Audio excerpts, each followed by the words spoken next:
एक बार फिर से आपके साथ हाजिर हुए हैं नए टॉपिक के साथ। बेहतरीन टॉपिक है, ह्यूमन फिजियोलॉजी का पहला टॉपिक है, 11th क्लास के एनसीईआरटी का टॉपिक है और नीट के लिए सबसे ज्यादा मोस्ट इंपोर्टेंट है ह्यूमन फिजियोलॉजी। ह्यूमन फिजियोलॉजी का जो पहला टॉपिक आपके एनसीईआरटी में दिया हुआ है वो है हमारे सामने डाइजेस्टिव सिस्टम। क्योंकि लॉकडाउन चल रहा है तो इस हिसाब से हम कह सकते हैं कि बहुत ही लॉकडाउन स्पेशल टॉपिक है। लॉकडाउन स्पेशल टॉपिक क्यों मैं कह रहा हूं, थोड़ा सा बात करेंगे हटके, लेकिन उसके पहले एक रिक्वेस्ट आपसे कि अभी आप अगर हमारे चैनल को सब्सक्राइब नहीं किए हैं तो चैनल को सब्सक्राइब कर लें। रेगुलर अपडेट्स आपको मिलती रहेंगी, बायोलॉजी की वीडियो आपको कंटिन्यूअसली अच्छे कंसेप्ट और ट्रिक के बेस पे आपको मिलते रहेंगे। तो बात करते हैं लॉकडाउन स्पेशल टॉपिक क्यों। जब पहला लॉकडाउन स्टार्ट हुआ था तो वहां पर हमने इतने सारे स्टेटस देखे, इतने सारे स्टेटस व्हाट्सएप पे देखे और सबने ये स्पेशल बनाया, ये स्पेशल बनाया, कुछ न कुछ फूड स्पेशल बना जा रहे थे। आज उसी फूड का हम डाइजेशन पढ़ने जा रहे हैं। फूड का डाइजेशन के पहले एक छोटा सा टॉपिक होता है जिसको कहते हैं हम न्यूट्रिशन। क्योंकि डाइजेशन करने के लिए फूड चाहिए और फूड हमारे बॉडी में न्यूट्रिशन के फॉर्म में आएगा। और न्यूट्रिशन किस फॉर्म में मिलता है हमें, तो हम बहुत बेहतर तरीके से जानते हैं कि जो आपका फूड होता है वो अपने साथ कैरी करता है कुछ कार्बोहाइड्रेट्स, प्रोटीन्स, फैट्स, विटामिन्स और मिनरल्स। ये मिनरल्स मेनली आपको वाटर के कंटेंट में ज्यादा मिल जाते हैं। विटामिन्स आपको जानते हैं कि जो आपकी वेजिटेबल्स होती हैं वो विटामिन्स कैरी करती रहती हैं। फैट्स हैं आपके पास और प्रोटीन्स है। कार्बोहाइड्रेट जो होता है इंस्टेंट एनर्जी सोर्स होता है हमारे लिए, जो कि एनर्जी हमें तुरंत प्रोवाइड कर देता है। प्रोटीन्स होती है, इनको हम अपने बॉडी का बिल्डिंग ब्लॉक्स भी कहते हैं और हमारी ग्रोथ के लिए मोस्ट इंपोर्टेंट फैक्टर होता है। फैट्स की बात कर लें, एनर्जी सोर्स होता है। और विटामिन्स और मिनरल्स एक साथ मिलकर हमारे मेटाबॉलिक रेगुलेशन का काम करते हैं। अब यही वो फूड होता है जो हम इंटेक करते हैं और इसी का डाइजेशन हमें करना हुआ होता है। अब सबसे पहले हम जान लें कि डाइजेशन कंप्लीट कहां पे होता है। हम ह्यूमन डाइजेशन की बात कर रहे हैं, ह्यूमन डाइजेस्टिव सिस्टम की बात कर रहे हैं। ह्यूमन डाइजेस्टिव सिस्टम की बात यह है कि ये पूरा का पूरा सिस्टम कंप्लीट होगा आपका एलिमेंट्री कैनाल की बात कर रहे थे। तो एलिमेंट्री कैनाल जो होता है हमारे बॉडी का एक लॉन्गेस्ट ऑर्गन होता है। अगर यहीं पर हम लार्जेस्ट बात बोल रहे होते तो वो स्किन हो जाता। स्किन जो होती है हमारे बॉडी की लार्जेस्ट ऑर्गन होता है। कई बार क्वेश्चन पूछा भी गया है, इंपॉर्टेंट है, मार्क करके रखिएगा। तो एलिमेंट्री कैनाल में ही ये पूरा का पूरा डाइजेशन कंप्लीट होता है। एलिमेंट्री कैनाल होती कहां से कहां तक है, फ्रॉम माउथ टू एनस एक लॉन्ग ट्यूब होती है जिसमें ये पूरा का पूरा डाइजेशन कंप्लीट होता है। एलिमेंट्री कैनाल पे हम बाद में जाएंगे, उसके स्ट्रक्चर्स अलग पढ़ेंगे। थोड़ा सा पहले हम डाइजेशन पर ही चर्चा कर लेते हैं। तो ये क्लियर हो गया कि डाइजेशन जो होता है वो फूड का होता है। फूड इस फॉर्म में हमारे पास होता है। और डाइजेशन की जो डिफिनेशन है अगर हम इसको समझें तो उसके पहले हम आपको समझाना चाहेंगे कि जो डाइजेशन होता है it is the conversion of biomacromolecules to the monomers और you can say micromolecules, larger into the smaller molecules, complex into the simpler molecules, unabsorbable into the absorbable molecules in the presence of certain enzymes. So एक definition बन के आएगी। तो digestion is the conversion of unabsorbable, larger, complex food molecules into the simpler, smaller and absorbable food particles in the presence of certain enzymes is called as digestion. अब जो enzymes होते हैं उनका नेचर क्या होता है, हाइड्रोलेजेज। हाइड्रोलेजेज फैमिली होती है जो कि बायोमाइक्रोमोलिक्यूल्स को कन्वर्ट करती हैं मोनोमर या माइक्रो मॉलिक्यूल्स में। अब हमने डाइजेशन पे एक पॉइंट बताया आपको, जो डाइजेशन होता है it is a physiochemical process. Why it is physiochemical? Physio means होता है कि कुछ फिजिकल एक्टिविटीज भी इन्वॉल्व होती है और केमिकल्स आपके पास प्रेजेंट ही है। Without enzymes digestion is not possible. So we can say that digestion is a physiochemical process. Physical word कौन सा होता है जो डाइजेशन में हमें नीड करते हैं? फिजिकल वर्क हम करते, जैसे अगर हमने फूड इनटेक किया तो हमको फूड को क्या करना पड़ता है, मैस्टिकेट करना पड़ता है, चबाना पड़ता है। तो टंग और टीथ मिलके जो वर्क कर रहे हैं वो क्या है, वो फिजिकल वर्क है। और वहीं पर प्रेजेंट सलाइवा, जो कि क्या है, सलाइवरी एमाइलेज एंजाइम को सिक्रीट करता है, उसी कैरी करता है सलाइवा। उस सलाइवा जो है वो केमिकल का काम कर रहा है। तो हमें कह सकते हैं डाइजेशन जो होता है वो फिजियोकेमिकल प्रोसेस होता है। दूसरा प्रोसेस, इसी डाइजेशन को हम कहते हैं हाइड्रेशन प्रोसेस। ये वो पॉइंट्स हैं जो कि 1 मार्क में क्वेश्चन आपको डायरेक्टली पूछ सकता है, इंपॉर्टेंट है आपके नीट के लिए भी और 12th स्टैंडर्ड के लिए, 11th स्टैंडर्ड के लिए भी। तो फिजियोकेमिकल प्रोसेस हो गया, हाइड्रेशन होता है। हाइड्रेशन को ही हम हाइड्रोलिसिस कहते हैं, मतलब यहाँ पे वाटर रिलीज होगा। और डीकंडेंसेशन होता है, दो मोनोमर्स या हम कह सकते हैं दो मॉलिक्यूल्स आपस में जुड़ते हैं। कैसे जुड़ते हैं, अगर हम एक एग्जांपल लेते हैं अमीनो एसिड्स का। अमीनो एसिड्स का स्ट्रक्चर आप सबको क्लियर होगा। अमीनो एसिड्स होते हैं वो जिनके पास कार्बन के साथ जुड़ा हुआ अमीनो ग्रुप, साथ में कार्बोक्सिलिक ग्रुप, एक हाइड्रोजन और एक एल्किल ग्रुप। इसी के साथ दूसरा अमीनो एसिड वो भी सेम फंक्शनल ग्रुप को कैरी कर रहा होगा। यहां पे जब इनका कंडेंसेशन होता है, जब दोनों आपस में जुड़ते हैं, किसके लिए, पेप्टाइड बॉन्ड के फॉर्मेशन के लिए, पॉलीपेप्टाइड चेन के लिए, या प्रोटीन के फॉर्मेशन के लिए अमीनो एसिड जब जुड़ते रहते हैं तो उसमें होगा क्या, वाटर रिलीज होगा। कहां से रिलीज होगा, COOH यानी कि कार्बोक्सिलिक ग्रुप अपना OH रिलीज करेगा और NH2 में से एक हाइड्रोजन निकल के ये क्या बना देता है, वाटर। और वाटर का निकलना ही डिहाइड्रेशन कहते हैं। और जैसे ही डिहाइड्रेशन होगा, ये दोनों अमीनो एसिड्स पेप्टाइड बॉन्ड्स के थ्रू आपस में जुड़ जाएंगे, जिसको हम डाइपेप्टाइड कहने लग जाएंगे। और सेम चीज यहीं पे अगला जो अमीनो एसिड होगा तीसरा आएगा और जुड़ते जुड़ते एक लॉन्ग चेन बनती चली जाती है, जिसको कहते हैं हम पॉलीपेप्टाइड चेन, यानी कि वही बना देती है प्रोटीन। तो यहाँ पे हम देख रहे हैं कि जो मॉलिक्यूल्स आपस में जुड़ते जा रहे हैं, यानी कि उनका पेप्टाइजेशन हो रहा है, सारे अमीनो एसिड जुड़ के प्रोटीन्स बनाते जा रहे हैं। लेकिन डाइजेशन में हमको सिंथेसिस नहीं करना, इनको ब्रेक डाउन करना है। किसको, बायोमैक्रोमोलिक्यूल्स। प्रोटीन एक तरह का मैक्रोमोलिक्यूल्स है, उसको ब्रेक करना है इसके मोनोमर यानी कि अमीनो एसिड्स में। अमीनो एसिड्स में तोड़ने के लिए हम करेंगे क्या, जो चीजें हुई थी उसका उल्टा कर देंगे। हुआ क्या था, वाटर रिलीज हुआ था। अब क्या होगा, ये जो अमीनो एसिड्स आपस में जुड़े हुए हैं पेप्टाइड बॉन्ड्स के थ्रू, अगर इन्हीं का हम हाइड्रेशन करा दें, इनको फिर से वाटर मिल जाए, अगर इनको फिर से मिल जाए क्या, वाटर, तो वाटर मिलेगा तो क्या होगा, ये बॉन्ड्स टूटेगी और अगेन हाइड्रोजन NH के साथ और OH COO के साथ जुड़ के वापस अपने इनिशियल पोजीशन यानी कि NH2COOH और H और एल्किल ग्रुप के, और ये दूसरा वाला अमीनो एसिड अपने फॉर्म में आ जाएगा। और जब ये आ जाएगा तो ये प्रोसेस क्या कहलाएगी, डीकंडेंसेशन। तो ये होता है डाइजेशन। इसी को हम क्या कहते हैं, डाइजेशन। उल्टा यहाँ पे सिंथेसिस नहीं चल रही, मैक्रोमोलिक्यूल्स को उनके मोनोमर में तोड़ रहे हैं। तो जब टूट जाएंगे यही प्रोसेस क्या कहलाएगा, डाइजेशन। लेकिन ये सब का सारा प्रोसेस किस में हो रहा है, कुछ सर्टेन एंजाइम्स की वजह से।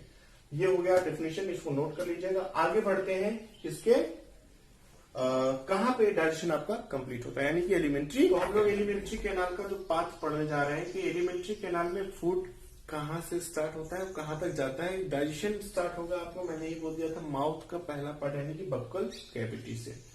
यानी कि जो एलिमेंट्री कैनाल स्टार्ट होती है आपके माउथ से स्टार्ट होती है और उसका पहला पार्ट होता है आपका बक्कल कैविटी। बक्कल कैविटी में ही प्रेजेंट होते हैं सलाइवरी ग्लैंड, आपको पता है, जो कि सिक्रीशन करती है किसका, सलाइवा का। सलाइवा का सिक्रीशन ये करेगी। इसका नेचर आगे चल के पढ़ेंगे, अभी हम बस आपको पार्ट पढ़ा रहे हैं। इसी बक्कल कैविटी में ये केमिकल एक्शन के लिए हो गया और फिजिकल एक्शन के लिए आपके पास प्रेजेंट होता है टीथ और साथ में प्रेजेंट होगा आपके पास टंग, ये जो कि एक साथ फिजिकल वर्क कर रहे होंगे। फूड आगे बढ़ेगा, फेरिंग्स पे जाएगा। फेरिंग्स के पास यहां पर ध्यान देने वाली बात होती है, फेरिंग्स से दो रास्ते निकलते हैं। दो रास्ते मतलब एक रास्ता जाता है आपका ग्लॉटिस की तरफ, जो कि रेस्पिरेशन के लिए है, वो हमारे काम का नहीं। हम पढ़ रहे हैं डाइजेस्टिव सिस्टम, तो फूड कभी भी ग्लॉटिस की तरफ नहीं जाएगा, वो फूड यहां से मूव कर जाता है गलेट की तरफ। अच्छा, तो ग्लॉटिस में चला गया तो फूड क्या होगा, कभी कभी कहते हैं ना, खाते वक्त बोलना नहीं चाहिए, सांस ले लेना चाहिए, क्योंकि अगर बोलोगे तो आपका जो सांस होगा आप नाक से ना लेके मुंह से आ जाता है। अगर मुंह से अगर ऑक्सीजन आ गई तो वो क्या होता है, तो गलती से उस टाइम पे ग्लॉटिस ओपन हो जाता है। उसी पर्टिकुलर टाइम पे आपके माउथ में है फूड और उसी पर्टिकुलर टाइम पे आ गई ऑक्सीजन, तो गैस को ट्रांसफर करना है ग्लॉटिस की तरफ और फूड को ट्रांसफर करना है गलेट की तरफ। दोनों क्या हो जाते हैं, डिस्टर्ब हो जाता है और फूड जो होता है वो भी किधर मूव कर जाता है, ग्लॉटिस की तरफ। तो वही कहते हैं खाना जो होता है वो अटक जाता है। तो अब क्या करना है कि जब फूड पहुंचा गलेट में, तो अब गलेट से आगे मूव करेगा ईसोफेगस की तरफ। ईसोफेगस से फूड जाता है स्टमक में। स्टमक के ही 3 पार्ट मैंने बता दिया, कार्डियक, फंडस और पाइलोरिक। कहीं कहीं पे फंडस, कार्डियक, पाइलोरिक होता है, उसका अरेंजमेंट तब हम आपको बेहतर समझा देंगे जब हम स्टमक का स्ट्रक्चर पढ़ रहे हैं।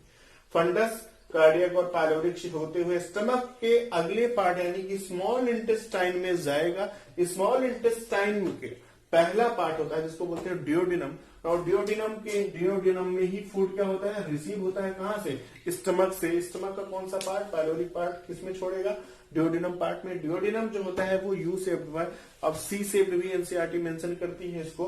तो डियोडिनम होगा, डियोडिनम किसको फूड देगा, जेजनम को, जेजनम देगा एलियम को। ये डीजेआई यानी कि ये शॉर्ट फॉर्म मैंने आपको लिख दिया है, ये तीनों ही पार्ट होते हैं आपके स्मॉल इंटेस्टाइन के। स्मॉल इंटेस्टाइन से फूड जाएगा लार्ज इंटेस्टाइन में। लार्ज इंटेस्टाइन का पहला पार्ट आपके पास होता है सीकम, कोलन और रेक्टम। जो सीकम होता है वो रिड्यूस होता है ह्यूमन में, इसी को हम क्या कहते हैं, vermiform appendix. Vermiform appendix human में रिड्यूस होता है, कैटल्स में फंक्शनल होता है क्योंकि वहां पे सेलुलोज का डाइजेशन होना होता है, वो सब चीजें आएंगी। कोलन जो होता है, ये इसकी बात कर ले, खास बात होती है, सबसे इंपॉर्टेंट हमारे एलिमेंट्री कैनाल में इसलिए ये माना जाता है क्योंकि वाटर का maximum D absorption after kidney कौन करता है, कोलन करता है। इसीलिए हम इसको सेकेंड किडनी ऑफ बॉडी भी कहते हैं। नोट कर लीजिएगा, कोलन को सेकेंड किडनी ऑफ बॉडी भी कहा जाता है। ये एब्जॉर्प्शन ऑफ वाटर करता है मैक्सिमम किसके बाद, किडनी के बाद। हैवी मेटल्स का रिमूवल भी कहां से होता है, कोलन से होता है। कोलन से फूड मूव करेगा रेक्टम में, जहां पे वो कुछ देर के लिए रुकता है और एनएस के थ्रू क्या हो जाता है, पास आउट होता है, रिलीज आउट हो जाता है by the process of egestion. So alimentary canal is from mouth to the anus, the path is mouth से फूड गया बक्कल कैविटी में, बक्कल कैविटी से फेरिंग्स, फेरिंग्स से 2 रास्ते हैं, ग्लॉटिस और गलेट। फूड किधर मूव करेगा, गलेट की तरफ। ग्लॉटिस की तरफ क्यों नहीं जा रहा, क्योंकि जो ग्लॉटिस है वो रास्ता है रेस्पिरेटरी सिस्टम का और डाइजेस्टिव सिस्टम का रास्ता है गलेट। गलेट से मूव करके आएगा ईसोफेगस, ईसोफेगस से कार्डियक, फंडस, पाइलोरिक जो कि पार्ट है किसके, स्टमक के। यहां से मूव करते हुए फूड मूव कर जाएगा डियोडिनम में, फिर जेजनम में, इलियम में। डी जे आई ये तीनों पार्ट होते हैं स्मॉल इंटेस्टाइन के। स्मॉल इंटेस्टाइन में लगभग मैक्सिमम आपका डाइजेशन क्या हो जाता है, कंप्लीट हो जाता है और यही पे एब्जॉर्प्शन आपका हो जाएगा स्मॉल इंटेस्टाइन में। उसके बाद फिर लार्ज इंटेस्टाइन में आपको पता ही है कोलन, सीकम, कोलन और रेक्टम होते हैं। सीकम की खास बात बता दी, ह्यूमन में इसका खास रोल नहीं देखा जाता क्योंकि ये ह्यूमन में रिड्यूस होता है। कोलन जो होता है मैक्सिमम एब्जॉर्प्शन ऑफ वाटर करता है, किसका, वाटर का, किसके बाद, किडनी के बाद, सेकेंड किडनी ऑफ बॉडी भी कहा जाता है। रेक्टम थ्रू इधर के लिए फूड को रिसीव करता है, स्टोर करता है, उसके बाद एनएस के थ्रू क्या कर देता है, रिलीज आउट कर देता है। अब हम क्या पढ़ेंगे, एलिमेंट्री कैनाल का स्ट्रक्चर। अब हम लोग जो बात करने जा रहे हैं वो है एलिमेंट्री कैनाल के स्ट्रक्चर्स की। एलिमेंट्री कैनाल किससे मिलकर बना होता है, एलिमेंट्री कैनाल का जो पार्ट होता है, पहले डायग्राम देखेंगे, यहाँ ध्यान से देखेंगे। एलिमेंट्री कैनाल जो होता है वो 4 पार्ट से मिलकर बना हुआ होता है। अगर आउटर से इनर की तरफ हम बात करें तो आउटर रीजन होता है, जो आउटर लेयर होती है एलिमेंट्री कैनाल की, वो सबसे outer serosa layer, then muscularis, then submucosa and innermost mucosa. तो फ्रॉम आउटर टू इनर चलते जाएंगे तो सबसे आउटर रीजन पे पाई जाएगी सेरोसा लेयर, फिर मस्कुलरिस, फिर सब म्यूकोसा और म्यूकोसा। अब इसी को हम डायग्राम के बेसिस पे देख लें। ये डायग्राम है आपका एलिमेंट्री कैनाल का। एलिमेंट्री कैनाल देखिएगा कि सबसे आउटर मोस्ट लेयर दी गई किसकी, सेरोसा लेयर। ये इनर जो लेयर है इसके अंदर वाली ये है आपकी मस्कुलरिस। मस्कुलरिस 2 पार्ट में डिवाइड है। आउटर की तरफ जो है ये लॉन्गिट्यूडनल मसल लेयर होती है, जिसको ये मस्कुलरिस का ही पार्ट होता है, और इनर जो होती है वो भी सर्कुलर मसल लेयर होती है जो कि मस्कुलरिस का ही पार्ट होता है। उसके अंदर चलेंगे तो सब म्यूकोसा, और सब म्यूकोसा से सबसे इनर मोस्ट रीजन, सबसे अंदर पाई जाने वाली लेयर होती है म्यूकोसा लेयर। साथ में आपको पता है कि जो आपके गैप होता है उसको हम ल्यूमेन कहते हैं, वो स्पेस होता है। ये स्ट्रक्चर ड्रॉ कर लीजिएगा, दिमाग में रखिएगा, या आप स्क्रीनशॉट लेके भी इन सारे नोट्स का स्ट्रक्चर का रख सकते हैं, आप चाहे तो नोट्स भी बना सकते हैं। अब बात करते हैं सबसे पहले सिरोसा लेयर की। सिरोसा जो होती है, सिरोसा आउटर लेयर होती है, आउटर मोस्ट लेयर होती है। सिंगल स्क्वैमस एपिथेलियल सेल्स की बनी होती है। याद रखिएगा, स्क्वैमस एपिथेलियल सेल्स की बनी हुई लेयर होती है। इसी को हम मीजोथेलियम लेयर भी कहते हैं। अब देखिए, जो हम अंडरलाइन कर दें, जो इंपॉर्टेंट मार्क कर दें, यहाँ पे आप जरूर नोट कर डाउन कर लीजिएगा, क्योंकि यहाँ से क्वेश्चन बराबर नीट में बार बार बने हुए हैं। मेडिकल में आप देख सकते हैं कि मीजोथेलियम लेयर किसको कहते हैं, ये सीरोसा लेयर ही कहलाती है। और ये इंपॉर्टेंट पॉइंट है, हर एक लेयर की कुछ खास बात होती है पूरे एलिमेंट्री कैनाल में डिफरेंट प्लेसेस पे। तो सिरोसा जो इसोफेगस की सिरोसा होती है, इसोफेगस की सिरोसा की बात कर रहे थे, ये कनेक्टिव टिश्यू की बनी हुई होती है और उनको हम क्या कहते हैं, ट्यूनिका एडवेंटिशिया। अब ये लेयर होगी सिरोसा की। बात करते हैं मस्कुलरिस की। मस्कुलरिस जो होती है, अभी हमने आपको बताया, दो पार्ट में बटी हुई होती है। आउटर जो होती है वो एलएमएल होती है। LML here for longitudinal muscle layer and the inner is circular muscle layer. दो लेयर में बटी हुई मस्कुलरिस लेयर होती है, आउटर एलएमएल में और इनर सीएमएल में। खास बात फिर से मस्कुलरिस की भी खास बात होती है क्या, कि जो स्टमक की मस्कुलरिस होती है, वहां पे एक और एक्स्ट्रा लेयर जुड़ जाती है मस्कुलरिस में, जिसको हम कहते हैं ऑब्लिक मसल लेयर। तो अगर स्टमक में इसका अरेंजमेंट देखें तो पहले लॉन्गिट्यूडनल मसल लेयर होगी, फिर सर्कुलर मसल लेयर होगी और साथ में कुछ ऐड हो जाती है क्या, ऑब्लिक मसल लेयर। ठीक है। अब याद रखिएगा, मस्कुलरिस की दूसरी खास बात, ये भी इंपॉर्टेंट मार्क करिए, वेरी इंपॉर्टेंट है, कुछ नर्व प्लेक्सस पाए जाते हैं मस्कुलरिस लेयर में। इनको माइमेट्रिक प्लेक्सस या फिर आरोबैक्स प्लेक्सस भी कहते हैं। अब खास बात है, करते क्या है, इनका काम क्या होता है, तो ये जो प्लेक्सस होते हैं ये मेंटेन करते हैं हमारे रिदमिक कॉन्ट्रेक्शन इन फूड में। किसमें, रिदमिक कॉन्ट्रेक्शन को मेंटेन करते हैं। रिदमिक अगली लेयर की बात करते हैं, जिसको कहते हैं सबम्यूकोसा लेयर। सबम्यूकोसा लेयर जो होती है, ये वाइडेस्ट पार्ट होता है एलिमेंट्री कैनाल का, सबसे चौड़ा पार्ट पाया जाता है। और ये बना हुआ होता है लिम्फ से, ब्लड कैपिलरीज से। किससे मिलकर बना होता है, लिम्फ से और ब्लड कैपिलरीज से। यहाँ पे भी पाया जाता है नर्व प्लेक्सस, माफ कर लीजिएगा, यहाँ पे भी पाए जाते हैं नर्व प्लेक्सस। अभी हमने पढ़ा था इसके पहले की लेयर मस्कुलरिस, वहां पे भी पाए जाता था नर्व प्लेक्सस। काम हमने बताया था रिदमिक कॉन्ट्रेक्शन ऑफ फूड, यानी कि जो पेरिस्टेलिसिस मूवमेंट होता है वो मेंटेन करने के लिए आपके पास क्या होते हैं, प्लेक्सस होते हैं। प्लेक्सस जो पाया जाता है सबम्यूकोसा लेयर में, उसको कहते हैं मिजनस प्लेक्सस। ये किसको रेगुलेट करता है, सिक्रीशन ऑफ गैस्ट्रिक जूस को। वहां पे पाया जा रहा था मैंड्रिक प्लेक्सस और आरोबैक्स प्लेक्सस। कहां पे, मस्कुलरिस लेयर में। वो क्या कर रहा था, वो रिदमिक कॉन्ट्रेक्शन ऑफ फूड यानी कि पेरिस्टेलिसिस मूवमेंट को मेंटेन कर रहा था, जबकि नर्व प्लेक्सस आप सबम्यूकोसा मेंटेन करेगा गैस्ट्रिक जूस के सिक्रीशन को। अब हर एक लेयर की खास बात हम बता रहे थे आपको। तो जो आपके सबम्यूकोसा की खास बात होती है, सबम्यूकोसा की खास बात होती है कि submucosa of duodenum have mucus secretaries Brunner gland. Most important question होता है, बहुत बार ये पूछा जा चुका है नीट में, आप उठा के क्वेश्चन बैंक देख सकते हैं कि ब्रूनस ग्लैंड जो होती है कहां पाई जाती है। तो Brunner's gland is present in the submucosa of duodenum. क्या सेक्रेट करती है, म्यूकस सेक्रेट करती है। सबम्यूकोसा में ही पाए जाते हैं क्या, मिल्की व्हाइट कुछ फैटी पिलेट्स, जिनको हम कहते हैं क्या, काइलोमाइक्रॉन्स। काइलोमाइक्रॉन्स कहां पे पाए जाते हैं, सबम्यूकोसा ऑफ स्मॉल इंटेस्टाइन में।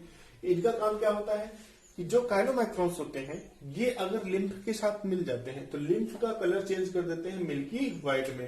किसमें कन्वर्ट कर देते हैं, मिल्की व्हाइट में। तो इसके पहले क्या होता है, इसके पहले लिम्फ का कलर अगर पूछा जाए तो बिफोर काइलोमाइक्रॉन्स इसका कलर होता है येलोइश कलर के। कुछ ये येलोइश कलर में होते हैं, येलोइश कलर में पाए जाते हैं। जैसे ही काइलोमाइक्रॉन्स इनके साथ ऐड हो जाते हैं, इनका कलर क्या होता है, मिल्की व्हाइट। और तुरंत हम क्या इसको कहने लग जाते हैं, लैक्टियल। इसको क्या कहते हैं, फिर लैक्टियल कहते हैं। फिर से बात करें, सबम्यूकोसा स्मॉल इंटेस्टाइन में पाए जाते हैं कुछ काइलोमाइक्रॉन्स, जो कि क्या करते हैं, लिम्फ के कलर को कन्वर्ट कर देते हैं मिल्की व्हाइट में। तो हम उसको कहने लग जाते हैं लैक्टियल। बिफोर काइलोमाइक्रॉन्स लिम्फ का कलर क्या था, येलोइश था। जैसे ही काइलोमाइक्रॉन्स उसके साथ एडअप होता है, ये बदल जाता है किसमें, लैक्टियल में। ये पूरा हम स्ट्रक्चर वाइज समझाएंगे जब हम एब्जॉर्प्शन पढ़ रहे होंगे। अब लास्ट लेयर पढ़ लेते हैं म्यूकोसा, जो कि एलिमेंट्री कैनाल की सबसे इनर मोस्ट लेयर होती है। ये किसकी बनी हुई होती है, क्यूबॉइडल एपिथेलियल सेल्स की। किसकी बनी होती है, क्यूबॉइडल एपिथेलियल सेल्स की बनी हुई होती है। इनके पास अगर हम खास बात पूछें कि म्यूकोसा की खास बात क्या होती है, तो ये सिक्रीट करते हैं डाइजेस्टिव एंजाइम्स को। यहीं से सिक्रीशन होता है डाइजेस्टिव एंजाइम्स का। और जो वेलाई मोस्ट इंपॉर्टेंट पार्ट होता है for the absorption of food के लिए, वही विलाई, ये म्यूकोसा का ही क्या है, एक तरह से फोल्डिंग है। म्यूकोसा जो होती है स्मॉल इंटेस्टाइन की इनर लेयर होती है, वो क्या हो जाती है कि फोल्ड हो जाती है, और फोल्ड होकर क्या बना देती है, लीवर कोहन की हम लोग बात करते हैं। Crypts of Lieberkühn secrete करता है क्या, इंटेरोगेस्ट्रॉन। इंटेरोगेस्ट्रॉन क्या होता है, इसी का दूसरा नाम होता है GIP, गैस्ट्रो इनहिबिटरी प्रोटीन। इसका पूरा नाम हो जाता है गैस्ट्रो इनहिबिटरी प्रोटीन। काम क्या होता है इसका, गैस्ट्रो इनहिबिटरी प्रोटीन काम करती है, यानी इंट्रोगेस्ट्रॉन काम क्या करता है, जब फूड पास हो जाता है स्टमक के आगे तो रोक देता है पेरिस्टालिसिस मूवमेंट को, सिक्रीशन स्टॉप कर देता है गैस्ट्रिक जूस का, और सबसे इंपॉर्टेंट खास बात, इंसुलिन का सिक्रीशन स्टार्ट कौन कराता है, कई बार क्वेश्चन पूछा है, इंसुलिन सिक्रीशन स्टार्ट कराएगा कौन, इंटेरोगेस्टेरॉन हार्मोन। तो ये था ओवरऑल आपका पूरा एलिमेंट्री कैनाल का स्ट्रक्चर। अब ये फूड जो है, ये हमने आपको पूरा पार्ट तो समझा दिया है कि कहाँ पे डाइजेशन होता है, यानी कि एलिमेंट्री कैनाल के डिफरेंट स्ट्रक्चर्स को हमने आपको समझा दिया है। अब हम डिफरेंट स्टेप यानी कि माउथ से डाइजेशन स्टार्ट कर लेंगे कि माउथ में फूड का डाइजेशन कैसे होता है, ये स्टेप बाय स्टेप हम लोग पढ़ते जाएंगे। ये वीडियो देख के आपको ये हमें बताइएगा, एक अपनी राय जरूर दे दीजिएगा कि अभी क्या इसमें आपको जो जरूरत लग रही है वीडियो में,